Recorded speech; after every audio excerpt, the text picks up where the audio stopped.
Welcome everyone to Festival of Place, the Pineapples in association with the Design Council.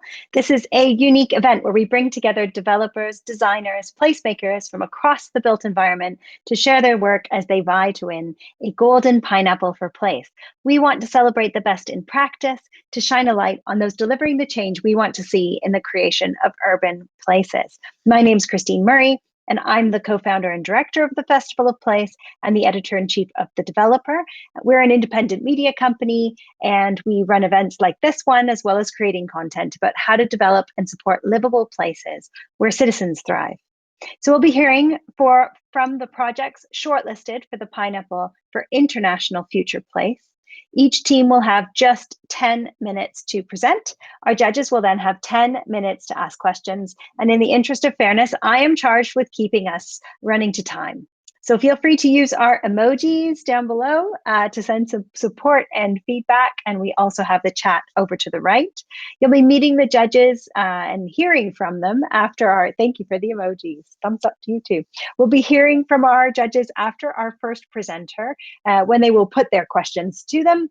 But I will take a moment now to introduce them and thank them for being here today. We have Jonny McKenna, director of Dublin studio at Metropolitan Workshop, where he's played a leading role in master planning residential projects. Jonny studied architecture and holds an MA in urban design, and he's honorary secretary of the RIAI Urban Design Committee. We have Martha Thorne, Dean of IE School of Architecture and Design, which is part of IE University in Spain. And for more than a decade, Martha's been Executive Director of the Pritzker Architecture Prize. And we have Sarah Jones-Morris, Director of Landsmith Associations, an award-winning urbanist and a landscape architect who believes in collective, evidence-led, and system-based approach to design. Pardon me, I don't have COVID though. It's time for our first project, which is a proposal for Cider City. So if I could be joined as I drink some water by Dan Martyr and Fatimah Al-Muqdadi from One Creative Environments. I'm going to drink some water. Just setting you at ease by coughing. I'll just bring up our presentation on the screen. And... Okay, can you see the first slide? Yes, we can see. All right. That looks beautiful. Good luck. Excellent. Okay, Fatimah, if you'd like to introduce the project. Okay. Hello, everyone. Thank you all for being here. We're a team from One Creative Environments, Jason Whittle, Dan Martyr, and myself, Fatimah Al-Muqdadi. And we're here to present our design for an urban plaza and a youth center in Cider City. Next. Cider City is a town in Baghdad, Iraq. It is called many names, but we will refer to it as the locals do, as Al-Medina, which in Arabic means the city. It was designed by the Greek planner Doxiadis to host the poor who migrated from the countryside in the south to Baghdad looking for work in 1959. The design is a grid island planning with repetitive sectors. It gave little regards to the special social, cultural, and religious conditions of these people. As such, it resulted in poorly functioning areas with little to no public spaces. Next. The design is, this is a top view of Cider City. It hosts around 80 sectors. The design is slightly different from one another. Each sector hosts around 1,000 houses. The population density is quite high. It's more than 600 people per hectare. Out of which 60% of the population of the city and Iraq as a whole is youthful, aged between 15 and 35. You can see that our project lies in sector 34 and 43, which Dan will present. Oh yeah, thank you, Fatimah. So yes, as you can see here, the competition was based in sectors 34 and 43. A large area of public space of 59,000 square meters, and then building space allocated 24,000 square meters. The big feature of the area is the Souk Imredi, which runs through the site. At the moment, the site has got there's a mosque, local health centre, shops, and you can see a very tight urban grain around it, residential units all backed onto one another. The Souk Imredi, though, is kind of, it's an almost organic thing of its own. Various parts of it are shut down occasionally by the government, only to pop up later. And it has been really the heart of the area, been providing people with what they need for an awfully long time, and through some very, very difficult times for police. And so we had our initial ideas. We looked at the space, we looked at everything that an urban designer or a landscape architect would, with the porous boundaries, nodal points, sun, the relationship between the street, the market and the school nearby and the sports area and things. And we started to come up with some initial ideas about having different areas for celebrations, different areas for the market, areas for play and so on. And then COVID happened and everybody went home. And we reached a point where we had a few team members drop out because of commitments with homeschooling and things like that. And we actually came to a point where we thought, do we carry on or not? And then Fatimah sent us this email. If you'd like to read it, Fatimah. What I wrote was, "Hi guys, I hope that both of you are well. I'm aware that our current situation is not ideal. It would probably be easier to just drop the whole idea. But I find myself unable to choose that, as it would mean me shying away from this challenge. This area truly needs all the help it can get. Could we teach people how to properly design and plan such areas using everyone's amazing expertise? Perhaps it would be a great example or a prototype of inspiration for future Iraqi work." And the pictures down here are actually pictures of boys from the city growing up in a place where they have no spaces to play soccer, no spaces to actually express themselves. And this email gave birth to our concept, growth, or in Arabic, it's numu, which focuses on the revitalization of social ownership over public spaces. Dan, if you may. Thank you. Yes, it was a persuasive email, and it did, as Fatimah says, it gave us a focus, and we realized that we couldn't repeat the mistakes of the past and impose a design from on high. We had to let the area and the people who lived in the area build the place themselves and for it to grow with them. It's a very youthful population, as Fatimah said. Most people are under 35. The users of the space would be able to form the space around their own needs, which we don't know yet, and they don't know, in fact, what those needs are going to be like in the future. So very quickly, moving from left to right, there were areas for growing food. So a lot of the emphasis was on being able to learn by doing. So the kids there would learn vocational skills such as growing food on the site.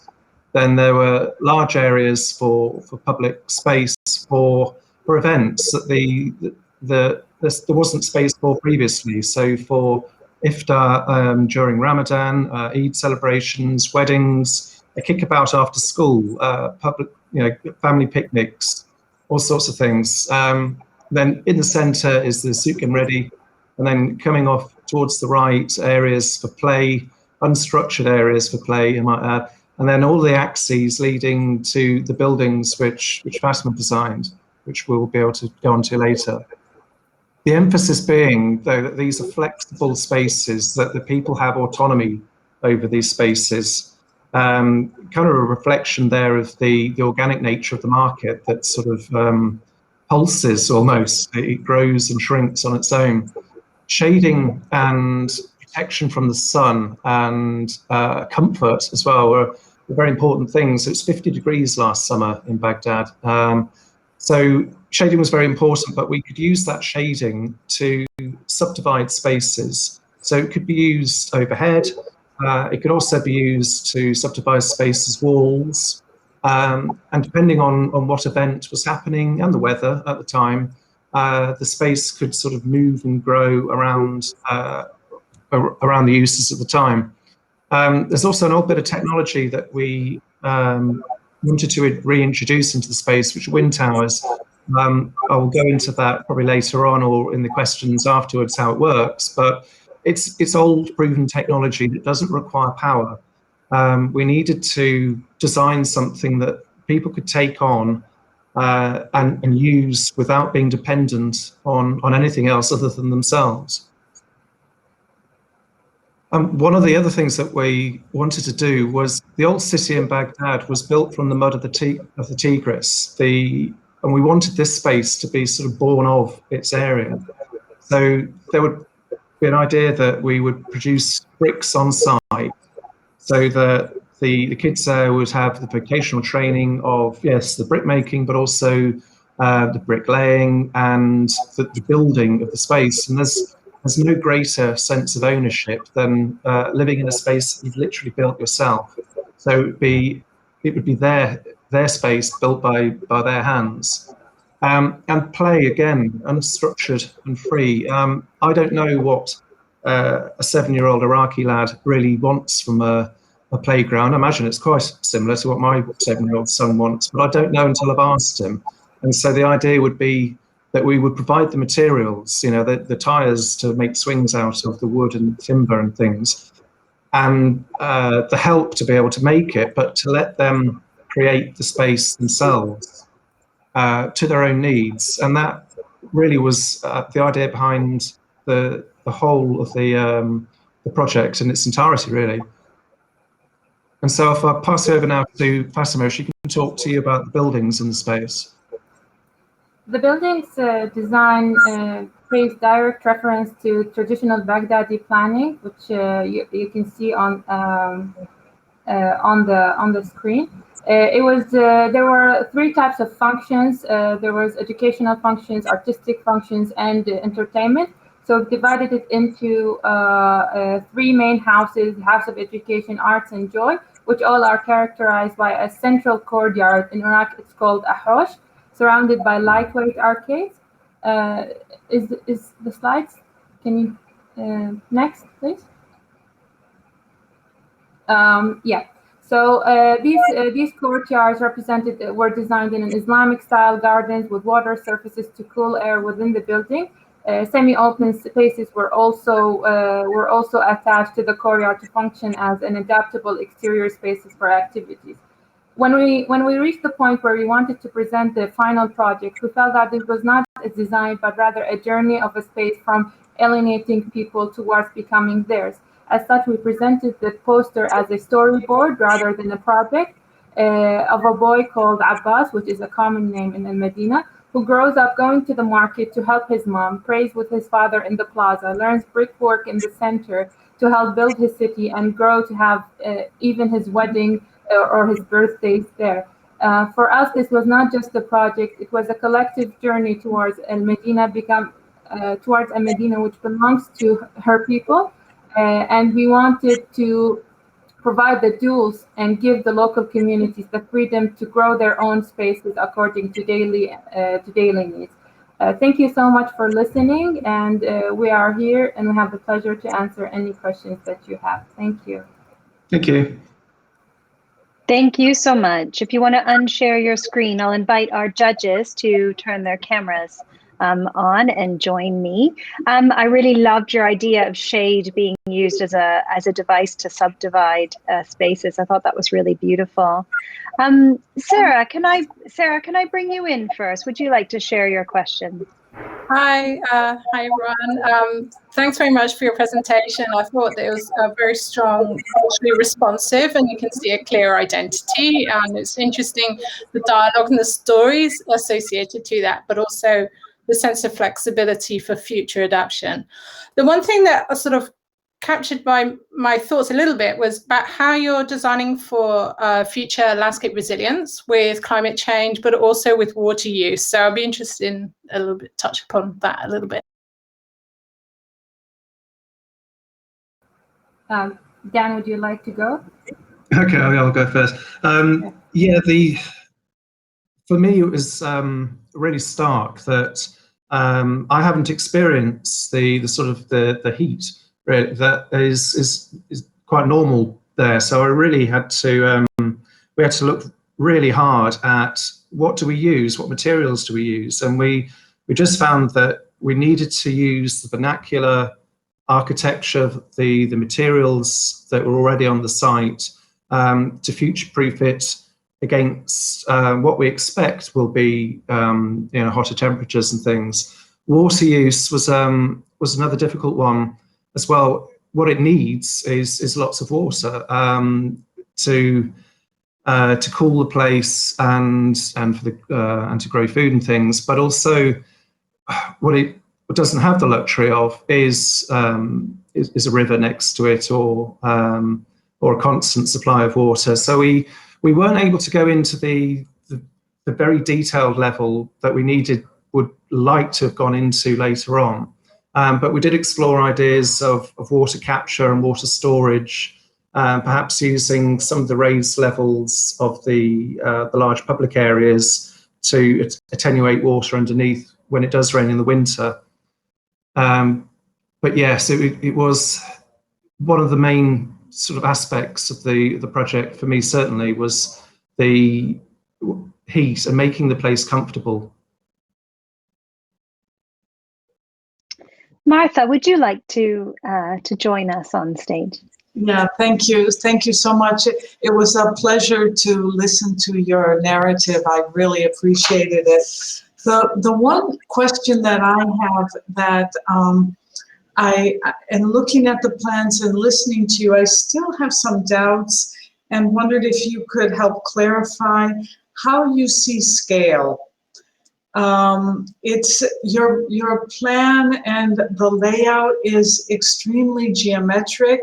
There are very big spaces. Now, I know you've talked about coverings that could also create walls for more intimate spaces, but I'm really perplexed, because as you talk about the heat, I imagine there are many months of the year, many hours of the day, that these huge spaces are empty. And I really appreciate the flexibility of planning things, but I'm really not understanding how you're combining human scale with the more organizational scale with the big open spaces. So perhaps you could clarify that. I'm sure it would be a big help to me. Certainly. The activities that we were talking about, we didn't really have time to go into details about it, but the activities that would be held in this space require huge spaces. So we have one of the largest communal prayers on every Friday in Islamic culture is held in Sadr City.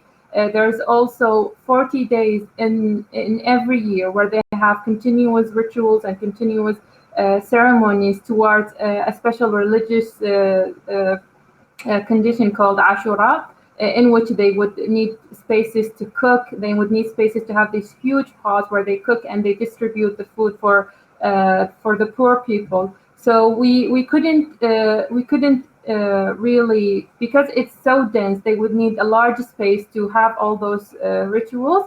In the shading design system that we've held, we've offered obviously our image of what the space would look like next, but the shading system would have opportunities from within it to connect and to give extra shade to those areas as well. In Baghdad, there are like 3 months of the year, so June, July, and August, where it's very, very hot. Currently, it's 53 degrees. So these spaces, if there would not be naturally any space that doesn't have air conditioning, would not be like livable during the noon. But at night, when people want to get out, they want to relieve their selves from the spaces of their own houses. They could go into these spaces and they could share some stories and get together and so on. So sometimes the heat is quite high that even the most passively ventilated space would not be populated. People would naturally want to go to an air-conditioned space such as a mall or a shopping center, but we wanted to have the ability to use it at least during the night and provide shade for during the noon when you want to just cross the street to go to your house. We wanted to provide that accessibility as well.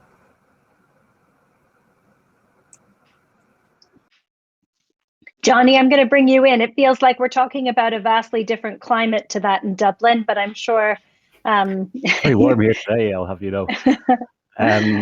Yeah, the question I had was slightly related to Martha's. I suppose it's a very large space in an area where the grain seems, very, very tight knit. And I'm asking this question with sort of one hand tied behind my back because I've never worked in that part of the world and I don't really there may be good reasons for this, but when I looked at the drawings last night, the square itself looks to be walled, and none of that grain is really pulled through the space, or it doesn't appear, bar the road that runs through the middle or the market that runs through the middle, it doesn't appear to necessarily connect the areas up. And in this part of the world, if you're designing a play space or something like that, you'd have to ensure that it's well overlooked at all times and it benefits from passive surveillance and all this.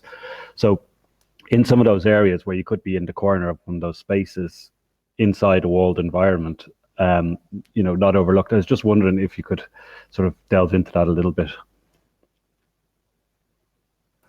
Go ahead, Dan. Okay, yeah.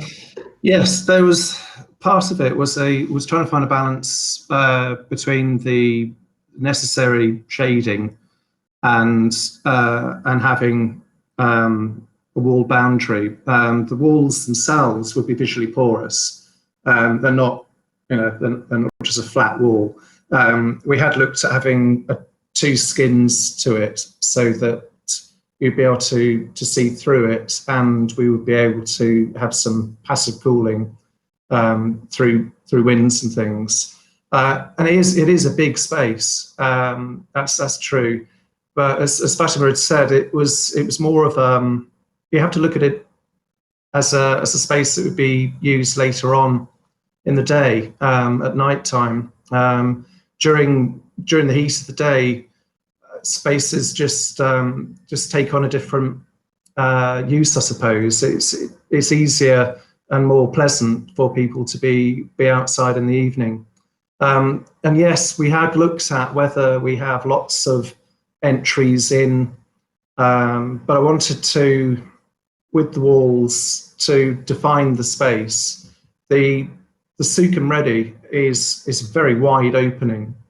So the openings that we do have to it are big. And so we felt that, it was trying to strike the balance between a sort of desperate need for shade and for passive cooling, and sort of a definition of space. It would have been nice just to use planting and to use more trees, but again, we've got the other balance of would it be possible or feasible to keep all of these trees alive given the conditions of the space. So yes, there was a balance to be met there.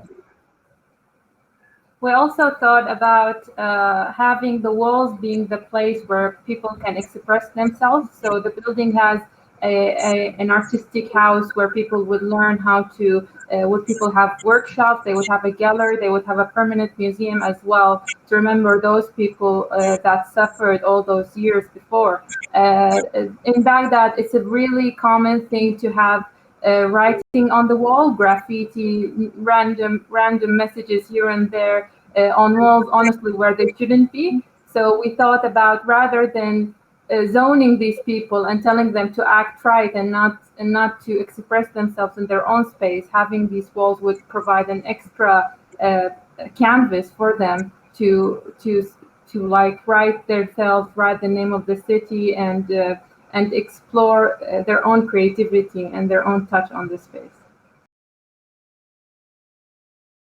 So that brings us to the end of the question period. So I want to say thank you very much to our judges for their questions, and to you, Fatimah and Dan, for sharing this project with us. And best of luck with its realization. I'm now going to move to our next project in this category, which is the depot in Bucharest. This is a city-scale £500 million project that will transform a disused railway land and old warehouses into a new neighborhood. And Leni Popovici is here from CAP Studios, so welcome. Hi, Christine, and hello, everybody. Thanks so much for having me. I was hoping it was me next. So I would love to take you on a little journey to a place that's really near and dear to my heart, my hometown of Bucharest in Romania. In order to locate ourselves, we are at this yellow dot that says Griro. We're at the depot. in terms of scale and position in the city is very similar to King's Cross, Argent's recent development in London. We are in the city centre of a landlocked site, old disused railway warehouses that are open to the city just on one 300-meter strip of road, with a metro station that supports the site at the very sort of south corner on the road, and then blocked from the surrounding area, which is majority residential neighborhoods of various scales, both multifamily and single-family homes. In its heyday, this was an incredible space that contributed to the local economy significantly. It used to have 5,000 workers coming in and out on a daily basis. As the technology changed and moved away from steam engines, they started producing tanks that took chemicals from one place to another.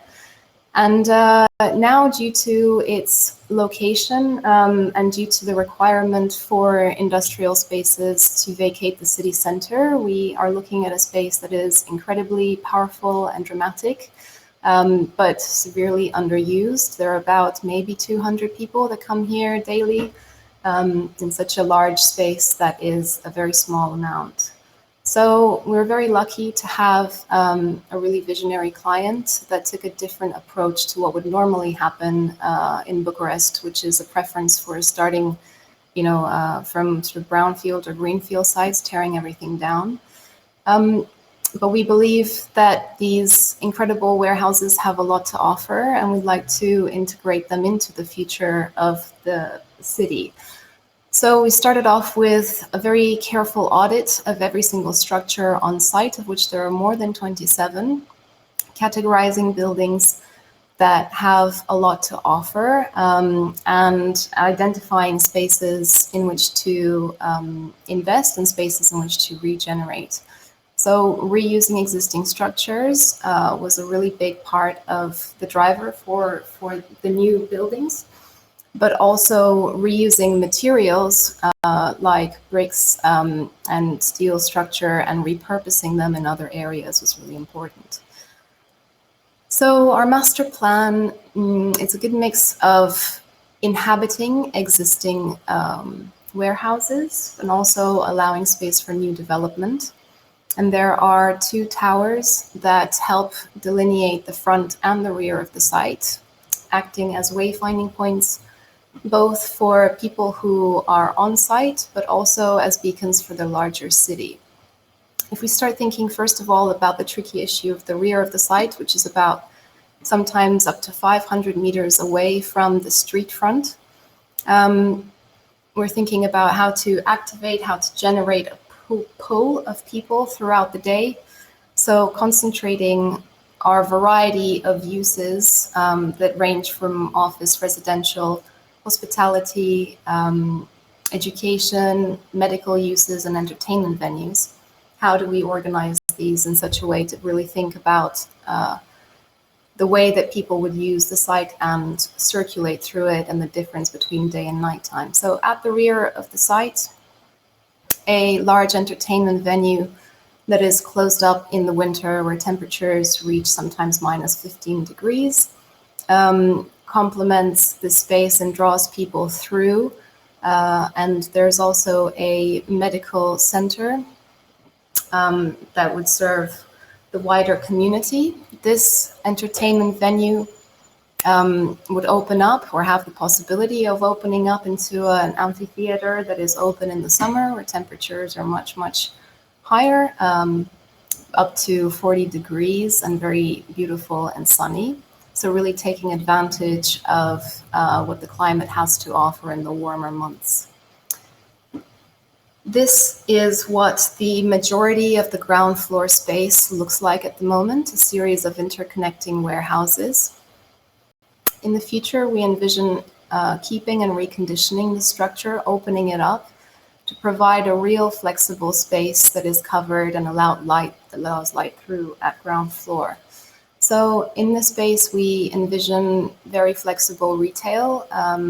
So trying to strike a good balance between allowing for flexibility and adaptation to future ways of socializing and future developments in terms of how retail works, but also not designing a blank canvas that has no character, so really keeping the character of the industrial buildings on site.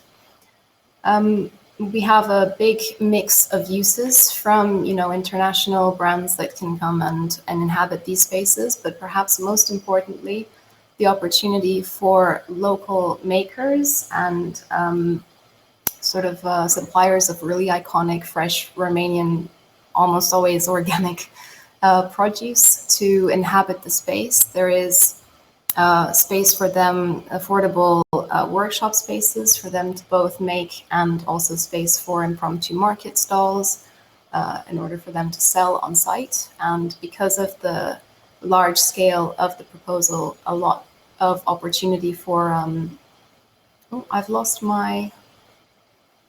Hi there. For some reason, we lost your slides. Do you want to just share again? Yes.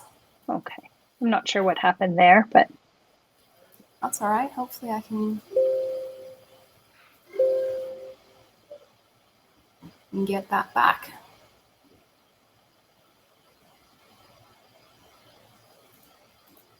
I'm just going to skip through back to our retail slides. So yes, I was talking about the opportunity for small businesses to grow into larger businesses over time as well, and adapt, the space that they occupy. So really supporting business growth, and also potentially for outdoor spaces to be used and to be combined with educational activities in terms of learning about the environment, learning about farming, learning about making various local produce. Other spaces that were much smaller and more intimate in character are perhaps at times turned inside out. Great attention paid to the modulation of that ground floor and making sure that it is not just a vast array of very large spaces, but providing opportunity for more intimate little squares to inhabit that space and for privacy to be created. And really thinking about those materials that we interact with more closely. So the ground floor and the first floor at the human scale, allowing for perhaps more practical, very economic buildings to happen at the higher levels, knowing that with this focus of resources at the ground and first floors, you can keep the character of the space while allowing the economics of larger development to take place. Our new ground floor at rooftop level provides a new pedestrianized zone, and each of the office buildings that flanks the two sides of the railway, the retail warehouses that we were just in, will now have a streetscape of their own.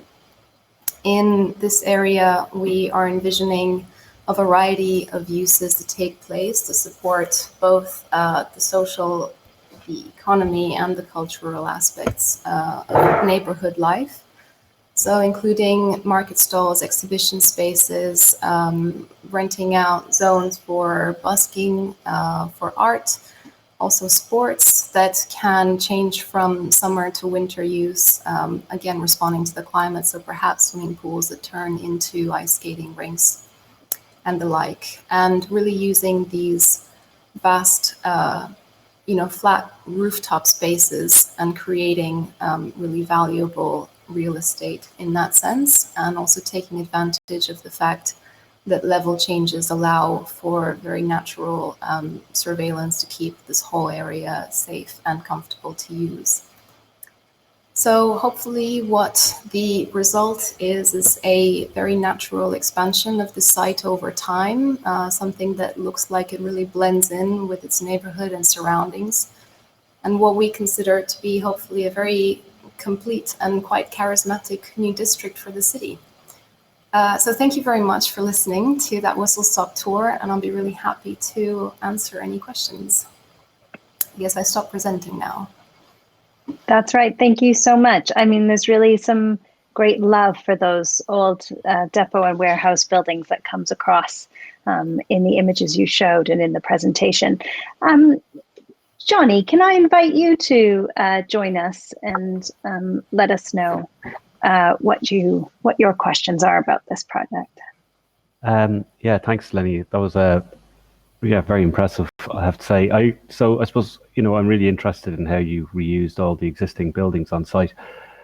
What struck me is that there's a lot of them and they're all very tightly packed together. And I was wondering, had you considered sort of carving out any courtyards in order to get sort of some air and light into the heart of those buildings?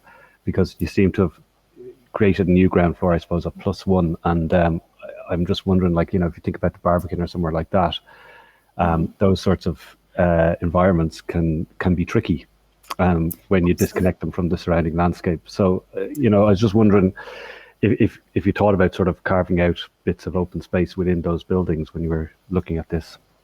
Yes, we did, and you're right. It's a very sort of a vast amount of potentially closed space. So thinking back at one of the images I showed, which was the sort of more private courtyard, we've kept the structure of the roof, but taken the roof off and sort of turned a building inside out.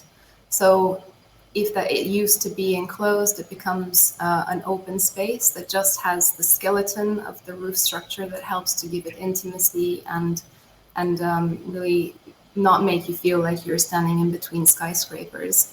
So there is a very careful management of void versus infill and allowing light through.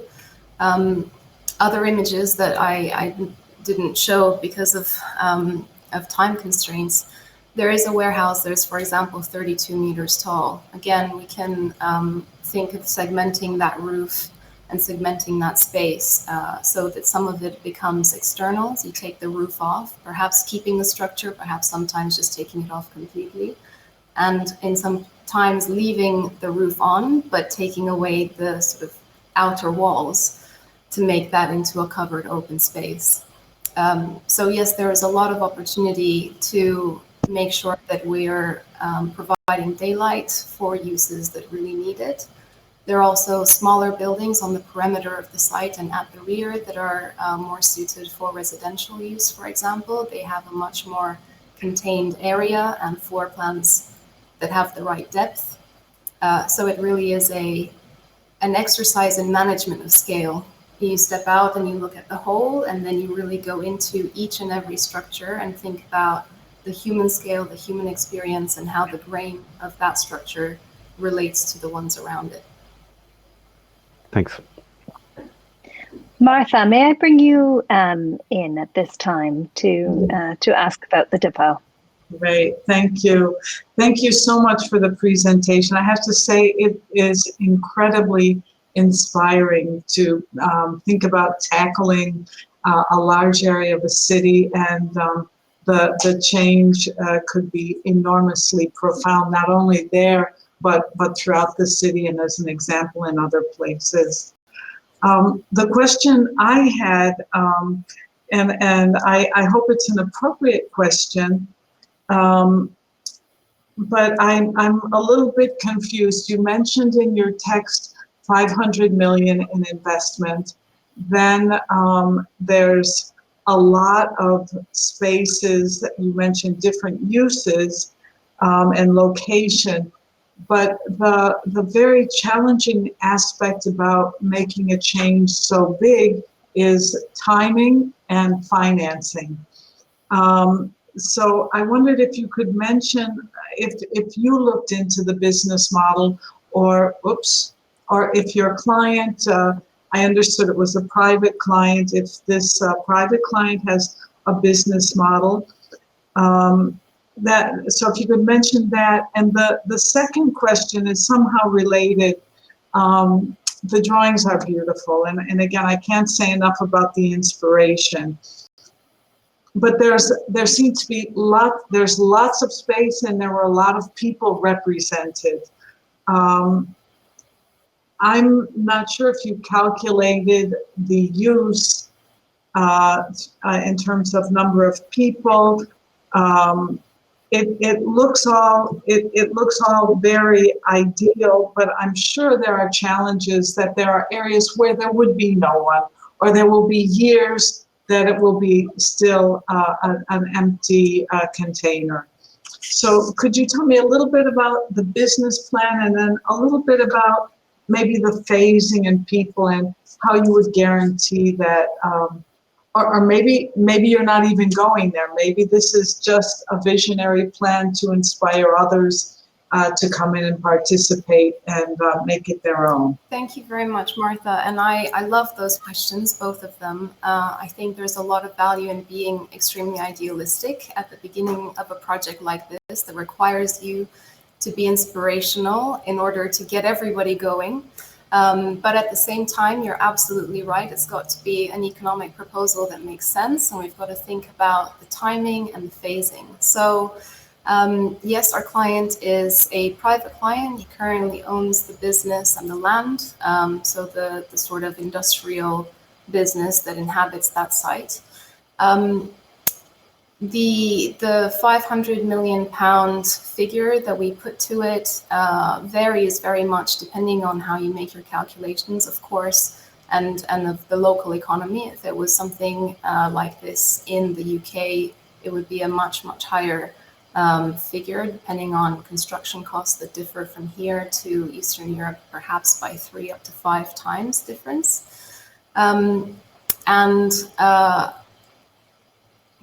It's got to be, I think it's got to be made up of several elements that work all at once. So on one hand, you have a presentation like the one we've talked about today, where we're talking about the Festival of Place and placemaking. So the focus for that for us was showing you as much as possible about the liveliness of the different spaces that we might be looking to create.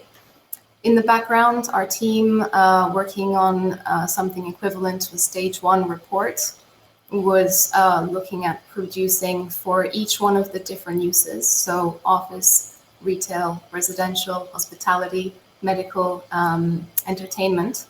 Each use has a different presentation, focusing on areas, focusing on creating packs for potential investors. So we really see it as, even though it is owned by one client, you don't develop pieces of city on your own, no matter how ambitious you are. So providing information that would suit an investor, potential developer that could take part of, let's say, either one office building or be a larger development that takes the whole segment of office buildings. Providing information that makes sense to a residential developer, and really thinking about individual business cases and subdividing that large site into the different uses was the approach that we took. And that is a different type of, a totally different kind of presentation. And then in terms of people and influx, and as you say, it's currently 200 people, but we're looking at a very rosy future where there might be thousands and thousands and thousands of them circulating through that site. We definitely think about phasing. So something like the office buildings that allow a continuous influx of people supported by businesses that are perhaps a bit larger at the start, help really to provide that footfall and activate the retail element, and allow the business case for supporting smaller retailers to then come and inhabit that space in a sort of cycle that becomes mutually beneficial one to another. With things like residential uses or hotels really coming at the very end, when there is already quite a lot of liveliness happening on the site. So we're thinking about at least 10 years, a timeline of that long, and not just activation of different uses over time, but also of different zones of the site. So you have the very, very front that's got that street level already, that you might focus on bringing people there to start with, knowing that it would take you much longer to draw them through and put in the uses that would activate the rear. But if you talk about other developments, like, for example, somebody like AEG that does large entertainment venues that are supported by offices and retail, you've got maybe a huge concert or that will then feed into that retail space and will activate the site when office users have gone home for the day. So lots of different ways of thinking about it, I suppose, which is the only way to make a complex site like this work. But yeah, definitely really exciting and interesting things for us to think of, because it's not just about designing facades or being architects and designing buildings, but thinking about people, how they interact, and also thinking about the business side, because it doesn't work if it doesn't work. Great. Thank you, Martha. Sarah, I want to bring you in. We've got about 3 minutes left, so perfect amount of time for a question and an answer. Hopefully it'll be short. Thank you very much. It looked a very vibrant and rich presentation. And although you didn't touch upon it, I did read that you were looking at how nature and biodiversity works through the site as well. I'll just touch you a little bit on Johnny's question, is that with multiple layers, when you have that, can be quite disorientating, and about how those layerings of work and how people move between are actually really critical about success, and not having places that are hidden and become unsafe places. The other thing I just wanted as more of an explanation, I couldn't work out, are these private spaces and privately managed, or is it public spaces? It would be a mix. I think at that scale, it's got to be a mix that works at both sort of ends. So for example, the front of the site, it's quite a civic space, a public square. The buildings are set back from the road. There are a couple of new buildings that sort of pierce the site. I think that was probably one image of the entrance that was in our submission pack, but not in the presentation today, where you've got the sort of beacon tower at the front, surrounded by a public square. So that would be entirely public space. And then you've got smaller squares that might, I know it's a very difficult sort of topic, I think, in the context, particularly thinking about public space in London and that divide between what is really public and what is really private. So I think it's likely that smaller, more intimate spaces might lean towards being privately owned but made publicly accessible, as long as that is a mutually beneficial relationship. And spaces such as the rooftop level and the very large civic space in front of the site would be much, much more publicly accessible. And definitely agree with you on having to be mindful of really incredibly intuitive signage in order to, well, not only signage, but just designing spaces so that they're easy to navigate, easy to know where that boundary between a private office building versus a public space is.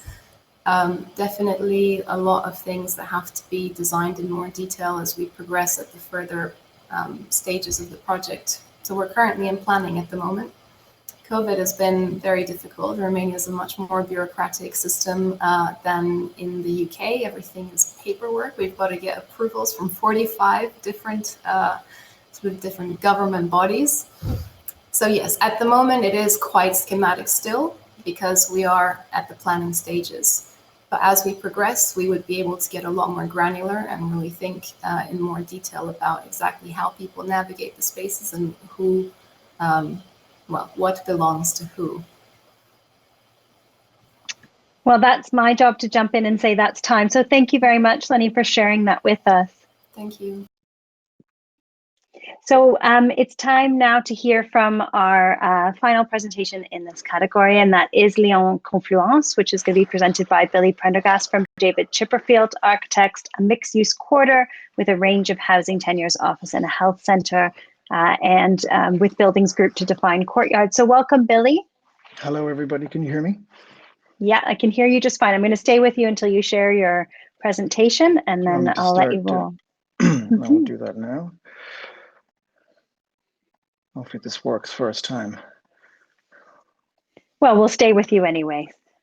Perfect. First time. Well done. Can you see that? Yep, that's great. So okay. Over to you. Thank you. Thank you, Christine, Martha, hello, and Sarah and Jonny. thank you for inviting us to this this occasion, and I'm very happy to present Lyon Confluence, which is a series of projects in the city of Lyon. Let me just go to the next slide. I think what's extraordinary about the project is in such a strong, well-defined city, such a large portion of the city is open for redevelopment. So I think the project very much deals with how can one make a contemporary piece of city in such a large sway. The project has been going for a number of years before we came to the project. Lyon itself, of course, as you know, is highly defined. Certainly the center of Lyon has some extremely well-defined, rather dense urban spaces, but there's a very strong relationship between a very coherent, rather straightforward architectural background and public space. And I think this is important for the project at hand. The themes of the Confluence project, I think, and what I want to talk about today are continuity, an idea of diversity, and I'll come back and talk about this, and a certain human idea, human scale. Next slide. The site itself concerns itself with the lower part of Lyon. It's bordered to the north by the existing motorway and railway infrastructure, which creates a very strong severance through the city. And of course, it contains the historic city to the north that you can just see to the top of the page. The whole south of this part of the city, which meets the two rivers together, was a former industrial site. And it is, in a way, plagued a little bit by that severance, and also a kind of a ground conditions, which made it less attractive to being developed. So hence it was taken over by industrial quarter, infrastructure and servicing of the city. And you can see in the bottom left of the image, a large market, which is that concerns ourselves with the site. Next slide. This is just a plan of Lyon proper. You can see to the north, the black sort of dense areas, historic Lyon, between the two rivers. The motorway, which runs up the right-hand side of central Lyon and then cuts through, which severs by the station, which severs the north and south sides of Lyon. And to the south there with the various different colors that you can see the site itself. The site did have a phase one, which you see to the left-hand side, which is in the blue. The red is the site which concerns us, and the green, which is within that site, is the project that we worked on. Phase one was let's say, a rather exuberant billing out of the master plan, and I think the city took a step back at the end of phase one and reconsidered how they would proceed with the rest of the site to the right-hand side of the site. What you see here are some of the phase one buildings, which the city felt architecturally were maybe a little bit out of place with the rest of the city, and wanted to bring a much more stronger connection to central Lyon. Its identity, its sense of scale and purpose became an important part of phase two, which is where Herzog and Demeron came to the project. You can see here the phase one to the left-hand side. This is Charlemagne, which is the main boulevard through the lower part of Lyon and Lyon Confluence. And the Herzog and Demeron master plan really stretches the entire right-hand side of this central swathe, and it's about 100 buildings. And then within that, then there's a series of smaller parcels which take on very much the sort of city block definition that you see to the north and some of the existing buildings, and then onto the city sort of further north again. I think the ideas that were sort of brought through in the project then were very much about how to find identity and continuity of the existing city blocks, but in a way bring a much more open, permeable, lighter, if I want to call that in terms of planning. So very much a series of buildings. The darker buildings that you see here are a series of small, rather sort of relatively scaled towers in the middle of the project. And towards the edges of the project, then the master plan is conditioned by 6 to 8 story buildings, which are very much the sort of grain and scale of Lyon proper. So these are the edge buildings. They define the edges of the site, and then buried inside are a series of slightly smaller towers which form the sort of overall master plan. Herzog and Demeron's idea brought a number of principles to the site. It was very much about human scale. It was about eliminating and reducing the amount of vehicular traffic through the particular sort of phase 2 of the master plan, as much about pedestrian movement through. And while the buildings are carefully scaled and sized and defining loosely these urban blocks, very much the spaces between become the strongest and most important part of the project. How these interconnected series of spaces throughout all of the sites become a sort of a network of public, semi-public, and some private spaces throughout the project. In terms of delivery then, Herzog and Demron wanted to guarantee a certain sort of architectural diversity, but also a certain unity. So one of the defining principles was that they would not be the master planners for the subplots, and a series of 8 to 10 building subplots became these groupings of buildings that then Herzog and Demron agreed with the city would become sub-master plan plots for architects across the project. Herzog and Demron did the first one that you can see here. Christine, can you see my cursor moving? No, I can't see your cursor. Okay, I can't see that. I need a pointer to show you. So Charlemagne is the main boulevard running down the street, and Herzog and Demron took one plot. We were given a second plot of about 12 buildings, which then we were engaged in selecting a series of further architects, Erich Matthias and Stefan Vera, a local sort of Lyonese architect. Roger Diener worked on another series of plots. So a series of architects worked on approximately sort of 10 buildings as a sub master plan, which then employed other architects, some of them other well-known architects coming in from Europe, others local smaller practices involved in the project to bring sort of diversity of architecture and to the practice. Next slide. This is the existing sort of conditions. It's the former market, of course, for Lyon. You can see on the right, the market building at the top of the site, which forms part of our site. And then behind that, then a series of industrial buildings, warehouses, delivery that fed that market. Some of these buildings are maintained. Some of them were destroyed and disused, and some of them and their structures have been maintained within the existing master plan, and some of which are on our site. This is the first plot to be built by Herzog and Demron. You can see there's a local practice to the left, AFAA.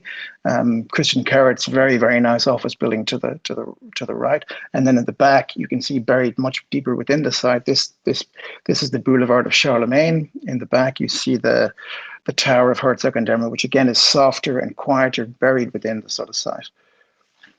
Our particular site is to the immediate sort of east of that. That's the site which is the darker buildings. There is groupings of 11 new buildings and the existing market building, which you can see straddling the road.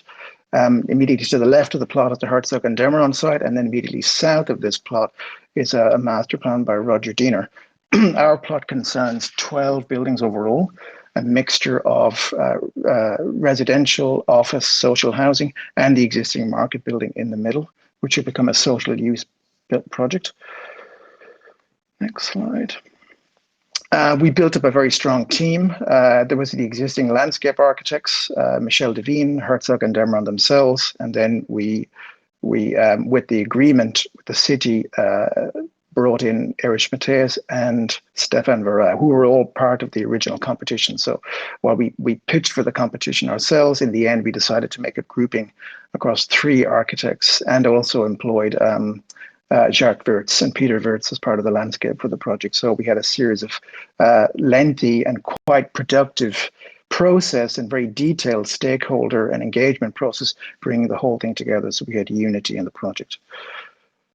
The project, as I said, is 12 buildings. To the right, they face onto the river, so they have very much part of the identity of Lyon from afar. Most of the buildings are buried within a very quiet neighborhood. There are 2 towers, 2 residential towers, and one by Erich Matthias, one by ourselves, a series of residential buildings. And Erich Matthias does 5. We did 3, and Stefan Brad did 5 buildings. Next slide. In terms of the mixed use of the program, I think as part of the city and the major master plan that you have a large diversity of program. All the office buildings face the river, so they're much more along the main public streets. And then much more deeper within the plan then is a series of mainly residential and with ground level amenity and some local retail. It's not meant to be about retail. It's very much meant to be about servicing the various sort of neighborhood at a sort of a local level. This is the ground floor plan. You can see the boulevard, the existing road down through the middle. There's one to the left, which is the Herzog and Demeron project, which you can see to the left with the funny shaped tower in white. And our building is a series of sort of 12 buildings, including the sort of market building. The more sort of grey zones around, which is the Michel Devine project, has a series of pedestrian routes through and a series of little sort of public spaces and gardens. And then within each of the 3 plots that made up these 12 buildings, we made a special garden by Peter Wirtz as part of the sort of cluster, sub-cluster of sort of buildings. I think the other important thing is then that we decided as a group to build upon the permeability that already exists as part of the plan between the buildings. That so every building has through routes, through lobbies, which through to one side to the next, and a large portion of the ground floor is given over to bicycle storage as a statutory requisite for planning within the building. This is the picture of the plan from the south, looking back towards central Lyon. You can see the 2 towers in the center. To the right is the main boulevard to the river. And of course, this becomes a very sort of quiet neighborhood of, you know, various scale buildings, all generally within a sort of typology of Lyon. To the left, you can see at the very far left, you can see Herzog and Demeron's tower, which is now built. And then our side immediately then sort of across the road from that with the social housing buildings, as I said, health center and sort of office buildings.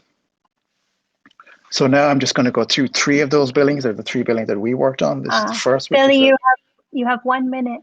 Yep, I'm just going to run through this, the social housing building. Again, very much about responding to the public spaces outside. It's a very strong link between the public spaces and the spaces inside the project. This is the planning of sort of 5 apartments. This is what that looks like. It's made out of timber with render cladding, so it's sustainable sort of use. And then the tower, which again is formed by a series of 4 apartments with corner balconies, ground floor permeability and corner entrances. Offices to the lower level, very small sort of cellular offices, lower level, upper levels, 4 apartments with corner balconies. And then the last project is the office building which faces the river. This building is designed so it can be converted to residential. It has balconies facing the river. It has a ground floor plan with sort of through routes to the gardens and health center behind at the back with some retail space, and then a series of office plans above for small scale office. This is the garden health center on the left, our building on the sort of to the back. And then you can see our 3 projects, again, continuing what you saw earlier on the Herzog and Demeron side, a series of sort of mid-scale buildings, small public spaces. This is now on site. And you can see some of the other buildings coming through. Our office building at the back. You have the Erich Matthäus building to the front and the Stefan Barra building, which is just behind the crane there. And then you can see the market building further back behind that again. So that's it. Thank you. Great. If you want to unshare your screen, then I'll invite our judges to address you. You're getting some emojis there. You can see them going up. So Martha, I'm going to ping to you first this time. So if you would like to share your thoughts. Yeah, I always hate when I go first because maybe I'm going to be,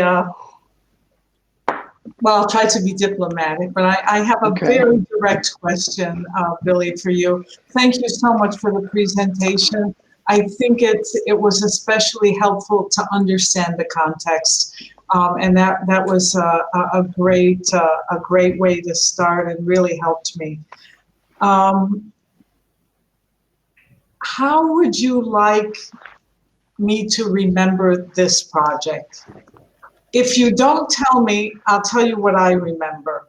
You know, I understand permeability, landscape, and buildings, but I heard tons of names of famous male architects, tons of names, all very good friends and wonderful architects, but I'm not sure you want me to remember Herzog, Demeron, Iris, Matteo, Diener, and Diener. I'm not sure that's what I should be remembering. And the other word you used a lot was quiet.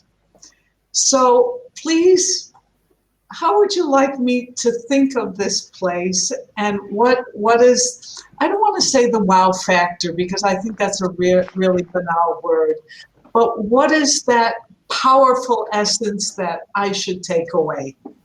Thank you. I thank you, Martha. Yeah, I think quiet.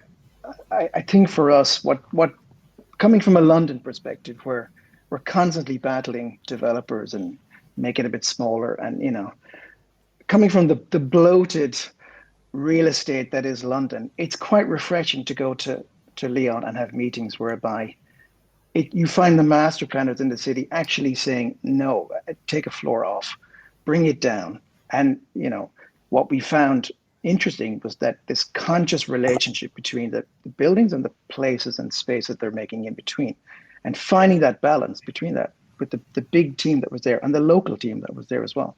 The buildings are very plain.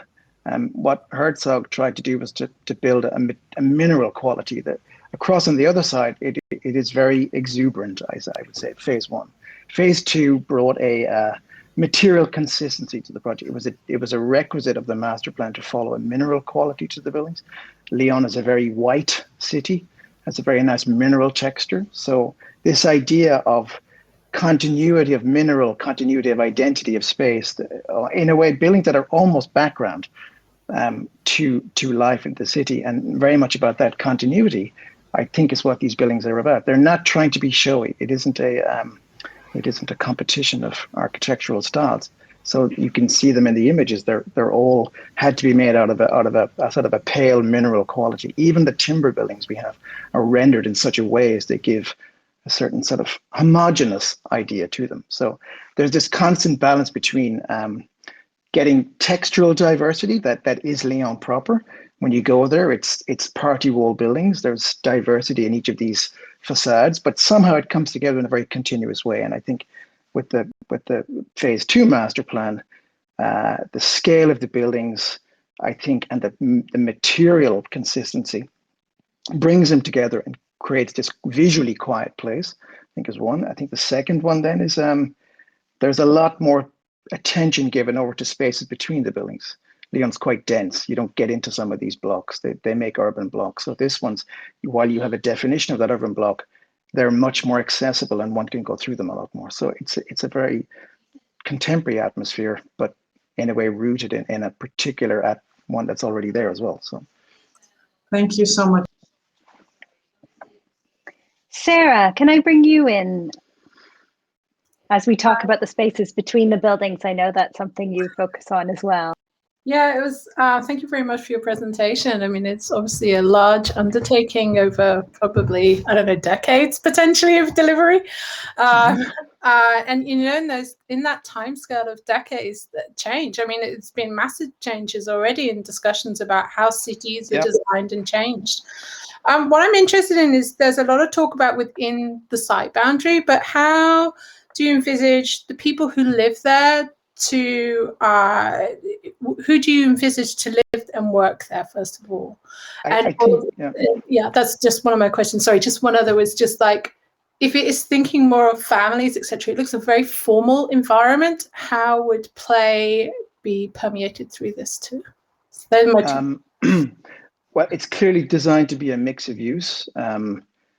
It's a combination of some office buildings, but largely residential. And again, it's a mixture of some market and some social housing. So there's a mixture of the two. So the apartment sizes range from sort of 2-bed to 4-bed apartments. So it has space for families. So we expect a large diversity of people to live and work here.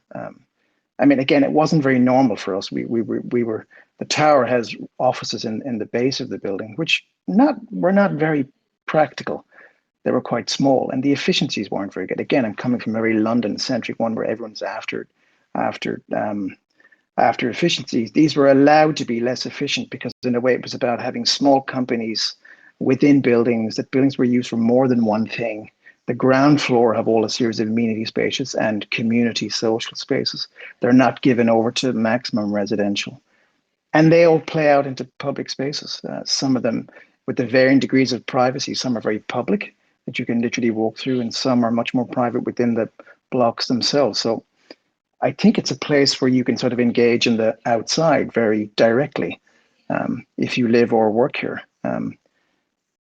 And I think that's the important thing. This relationship between the spaces that the buildings make and the buildings themselves are quite carefully sort of orchestrated to make this one thing. It's not about, the definition between street. Well, you don't get very much streets here. They're more like pedestrian routes through the site. There isn't the streets themselves are quite minimal, and more around the edges or some of the existing streets that were there. So the rest is sort of footpaths and, through gaps, in some of the gaps between the buildings are sort of about 4 meters, 5 meters without any cars. So you do get this kind of range and diversity of spaces that are scaled very much to 3, sometimes 4-story buildings. Sometimes less with some of the existing industrial buildings we kept as part of community buildings. Those warehouse buildings that you saw at the beginning, Herzog and Dermont chopped them up and kept quite a few of them within each of the plots, so they become little community shelter spaces. So, in terms of families, it's a great place to go and play and work and live and just live your life out of your apartment or your building out onto the space around, because they're not really they're not onto major roads. And I think it creates, as I said to Martha, it creates this kind of rather quiet and rather human place to live and work. Jonny, I'm going to bring you in. Okay, thanks. Hi, Billy. How's it going? Hi, Jonny. Yeah, I suppose my question is, I actually coincidentally used to live in Lyon for a couple of years, so I know the city very well. And the scale, I have to say, the scale of the master plan, the Herzog and Moran one, just feels a lot more in keeping with the city than I suppose the other side of Charlemagne does. And when I think of Lyon, I suppose it's a very tight-knit city with very well-defined public spaces, and then private courtyards, often small courtyards. And that series of spaces, certainly between the rivers, is very clearly defined, and that seems to run through your master plan. So I suppose my question is that you have the very public spaces, and then you have the courtyard spaces, which my understanding is that they're public as well, that anybody can go through them. So in terms of mix of uses, you've got residential and office and a few other things. Like, do you not have to have a clearer definition of what's private and semi-private and public? And is that, that's presumably a function of how you've set out the mix of uses as well. So when you begin to mix uses within a building, I suppose it gets you into areas where it's difficult to define what's public and what's private. So if you're mixing office and a residential building in a tower, how does the base of that work? Where do the residents, what outdoor space belongs to them, and what outdoor space belongs to the office workers? So just those sorts of hierarchy of spaces, how did you think about them? Well, Michel Devine did the general plan, worked with Herzog and Demeron on that, and that really governs all of the space between what you saw, sort of three plots on the side. We had the opportunity, and we're allowed to sort of bring in another landscape architect to work just within the project itself. And we developed the courtyards that are in each of these 3 plots as sort of more intense, sort of more private gardens. You can see into them. It's a very visually permeable site. It's not like the north of Lyon, where it's, as you say, it's urban blocks, and then you have to literally transition through buildings or courtyards or passageways to get into these courtyards. Like this is much looser. So we did have to work quite hard at that, and Peter Wirtz had to work quite hard to set up. While we wanted to maintain the visual permeability through the site, that felt very much part of the sort of ethos of it, and it sort of lightened the sort of feeling in the place. Didn't seem very heavy or constricted. So the landscape does have a different identity to that landscape inside. It's denser than you have within the buildings of Michel Devine. And just creates that subtle difference. There are some places where you create a series of sort of more pronounced thresholds where you're entering into a sort of a more private, and that's done with the landscape between the buildings. And so we were able to enjoy the tightness between some of those buildings, and then add landscape to that to give some definition to those sort of more inner courtyards within the building. So there is a range, and I think I think in some cases it is there's some gates which help sort of do that more, but we wanted to create this sort of visual permeability through the project. Okay. So sometimes it is gated. You've got to private. I mean, you can go through these buildings and come out into those gardens. If you go through the buildings, you do get visibility through them. There are some which are more private. Yeah, so you do have private spaces. But again, we didn't want to make that. It's not about gates, It's not about having big fences up to do that. We just do that subtly through landscapes, so it doesn't appear to be so private. But one can see through these spaces, see and enjoy them visually. But there's only 3. But then the general sort of quantum of space for that 12 plot, there's 3 small gardens which are sort of clustered around these clusters of these 3 buildings. Great. Well, I'm afraid that's our time. So I want to thank you very much. Thank you, Billy, for sharing that project with us. And thank you to our judges for sharing your insights. This concludes today's program. So it's time for the judges to retire and have their conversations. We'll be back tomorrow morning with creative reuse as we seek to discover some projects that have breathed new life into old infrastructure and old buildings. We have a lunchtime talk tomorrow with Mehek Agrawal on the policies that we need to create sustainable urban places.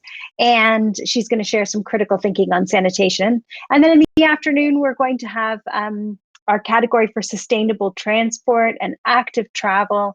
So hope you'll come back and check those out. All the winners will be announced at 3 p.m. on Friday afternoon. Yes, please, round of emoji applause for all of our speakers today, presenters, and our judges. And we'll see you tomorrow. Bye.